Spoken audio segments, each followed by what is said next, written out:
that, they would sell records with, this is the way the, piano song's supposed to sound. So you could play the record, but then they started to make other records as well, and they became the Jeanette label. I saw that you had liked them on Facebook. And because it's mind-boggling to me, but because they were a small record label in the Midwest and couldn't compete with the East and West Coast, they signed whatever they could. And they were signing things that people on the East and West Coast wouldn't touch, which was the American jazz and blues and all these black artists. Oh. So they, almost by accident, preserve the history of American music. Oh, wow. And to me, it's like, wow, that happened just in the Midwest. It didn't happen on one of the coasts of New York. You also said something about Grafton, Wisconsin. Yeah, that's the other place. Paramount Records was out of there. And they did the same thing? Right, yeah. Wow.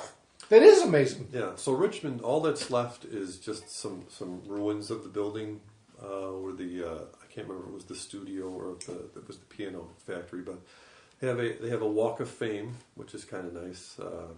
They just have like these mosaics of artists that have recorded there and their contribution. Hoagie Carmichael recorded. It was his first recordings there. He recorded Stardust there in, I think, 1924, 27. Who else recorded? I mean, a lot of the blues guys, Charlie Patton and Big Joe Williams, but I didn't know this until I looked at the Walk of Fame. Lawrence Welk and Guy Lombardo, their first recordings were made in Richmond, Indiana. Yeah. Wow. That's so wonderful. Yes. I'm thinking now, what, the nature of recording, I mean, it's fragile now in terms of we on the past episode we talked about, electronic recording is only as good as if you have at least 3 copies of it, because it does go away if you don't use it.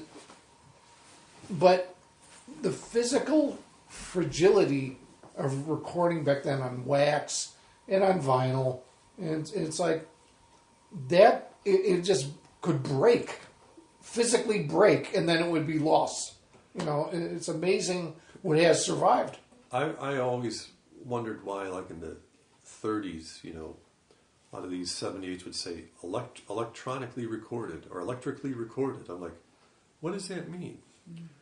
And Paramount Records in Grafton, Wisconsin, the lathe they used to cut the record, which was a piece of wax, was a weight attached to a rope. Oh. They wound it up, and it was on a pulley system.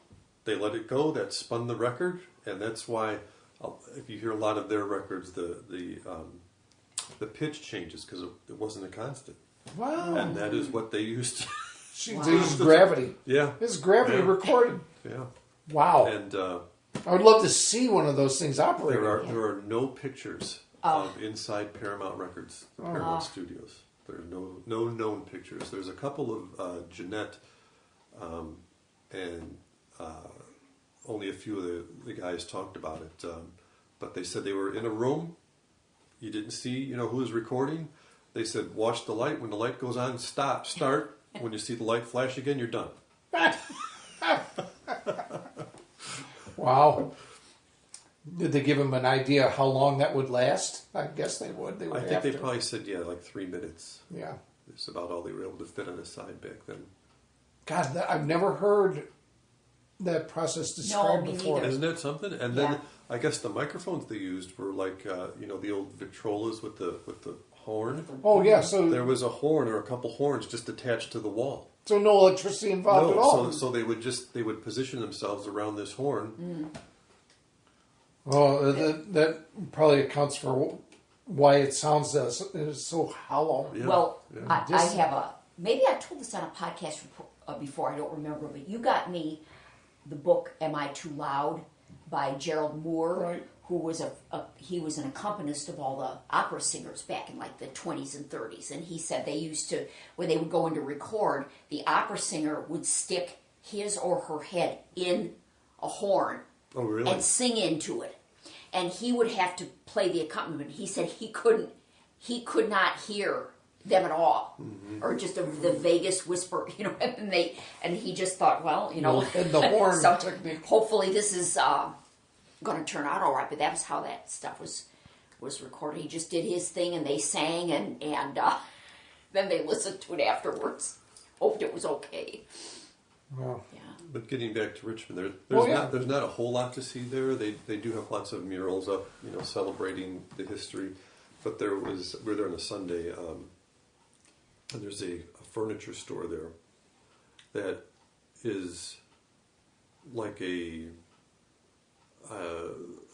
could be a nightmare funhouse. It's at least 3 floors. It's huge. It's huge. Because we went there because there was supposed to be the Jeanette Museum, and we walked in. It was like, well, it's not really a museum, but we got some stuff up on the 3rd floor. And so we went there, and they didn't really have anything. They just had some surviving pictures, and that's where I picked up the replication of the 1924 Jeanette Records catalog. But just weird thing. It's like 3 floors of the booth at our place, where they have old memorabilia of just everything while selling new furniture. Oh. Like, there was one display where they had, it had to have been at least 10-foot ceilings in there, and there was a 10-foot stuffed Easter rabbit in there on one of the floors. There was also a section where they had model railroads set up. let me just interject. When Dave said our place, he's referring to a famous truck stop in the area. It's on the corner of I-80 and Route 47. It's our place. A great place. The booths they have like glass Display cases. Display cases is what the table is of all these little items from the past. Yeah. And so Real that's what that place in Richmond reminded you of. Well, someone's preserving the past. Yeah, and when I went down to the counter to pay for this, they actually had the old receipts, asked for my name, wrote it up, and then I'm not sure what happened then. Then the woman got up and said, whatever the price was, she goes, okay, she took my money and then left. I don't know if she went to go see the banker in the building, and she came back with my change. Wow. Interesting. It's very arcane system. Open the till or something. Yeah. We're living in the past, man. And right behind there was this little display. It was probably like 3 feet by about 2.5 feet high. It looked kind of like a little log cabin. But as one day I looked at it, it was made of pennies and nickels glued together. Oh, wow! And it seemed like just any corner that we didn't have a whole lot of time because we were, wanted to get back to Illinois before it got dark. But it seemed every corner or area you looked at, in between the new furniture they were selling, they had just this strange stuff. When did Jeanette Records close? It was around the time of the Depression. That's when everything Wow. So there's a whole industry that flowered and then ended before World War II. Right. And it was almost lost, a lot of it. There was, I think Steiner was the guy's name in the 40s. He did some research and had the foresight to purchase whatever was left of Paramount Records in Grafton, Wisconsin. And if it wasn't for him, people like Arlo Guthrie and Bob Dylan probably wouldn't have had their foundation because he brought all that to light. And I mean, people didn't know about it. They didn't know the stuff existed. Yeah. Gosh. Now, where were Woody Guthrie's recordings made? You know? I don't know. I don't know much about the folk stuff. When was he? 50s?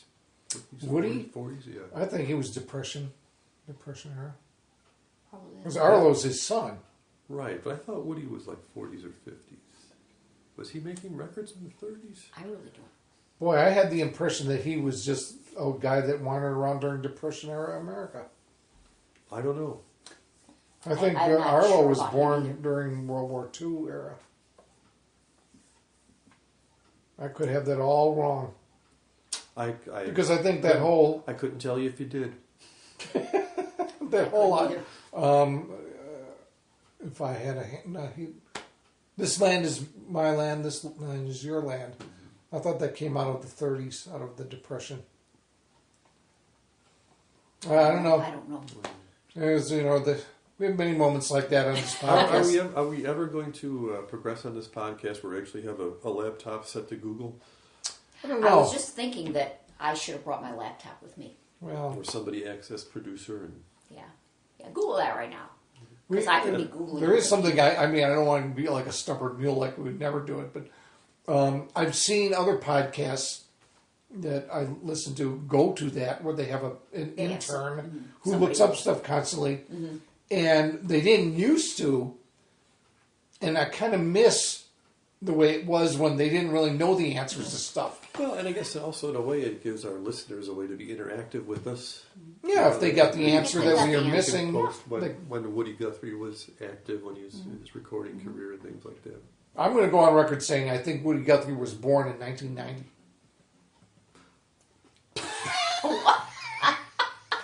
I'm just trying to start controversy. I'm going to disagree with you on that.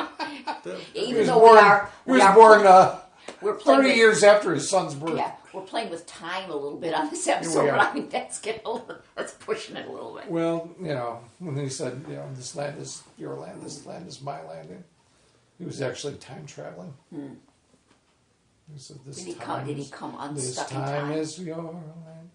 This time is my land. Well, I guess he became unstuck in time like Billy Pilgrim.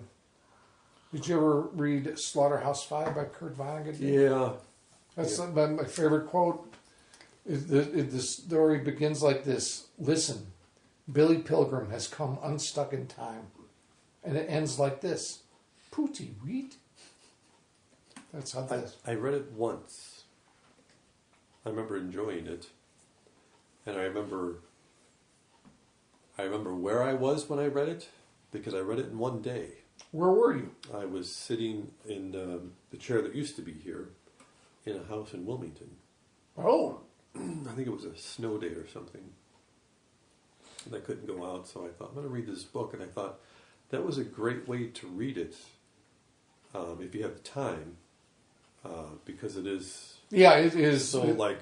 It just goes Yeah. from one, flashes from one time to another. Right, Yeah. it was a very delirious... Spoiler alert.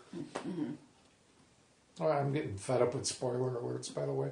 Back in the old day, people would wreck stuff on you by accident. You'd be mad at them, and then it would be over with. Yeah. Now everyone's treading on eggs. No, I don't mean to have a spoiler here, but I would.